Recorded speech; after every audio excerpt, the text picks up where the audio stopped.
师父跟各位世界的莲友们报告，一位学佛的刘居士在看守所服务，他感到众生应该都是贪生怕死，尤其是预知死期的人，在等待被枪决的日子里面，更感到死亡的恐怖啊！因此，刘居士教他们念佛，他们都能够信受奉行。其中有一位姓张的死刑犯对刘居士说：“我活不了几天了，也没有时间去明白佛的道理，更听不懂什么高深的理论。你能不能直接告诉我，怎样才不会下地狱呢？怎样才能赎清我的罪业？”刘居士就说：“那你每天就跟我念南无阿弥陀佛吧，阿弥陀佛能解决你所担心的所有问题。”此后几天当中，这一名死刑犯不再高声喊冤了，也不再骂天骂地了，而是一心一意的称念名号。在执行枪决的前一天晚上，他对刘居士说：“我心里有一种说不出的喜悦，觉得我不是去赴刑场，好像去赴国宴。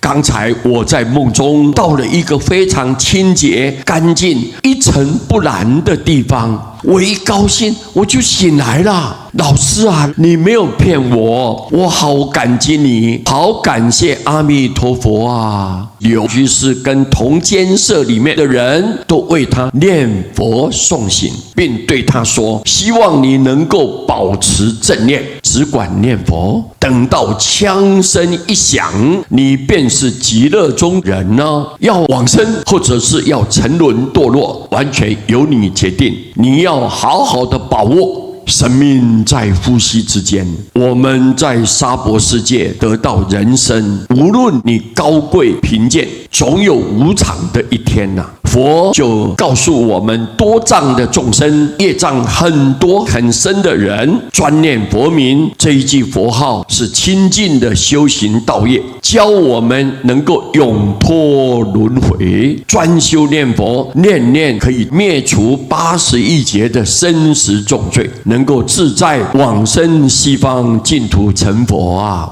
在净土圣贤录有记载，古今许多修行的人都是专持圣号，然后横超三界，站着走，坐着走，自在往生净土的，里面都有记载呀。所以各位啊，我们就很清楚，佛陀永远不放弃任何一个罪恶的凡夫众生，不管你的业障有多深，你的烦恼有多重，你对世间的贪求欲望有多强，只要你能够弃恶向善，一心向佛，阿弥陀佛永远都给你希望，永远就是要救度你的。所以你看这一个死刑犯呢，他被枪决之前，因为虔诚恭敬的心呢，很向往老师给他介绍的极乐世界那种环境，心里面很仰慕，因此他拼命的念佛。结果最后他感受到阿弥陀佛慈悲示现给他，清楚了解极乐世界的状况，他安心了，他就一心念佛。所以枪决之后，这个人身体非常的柔软。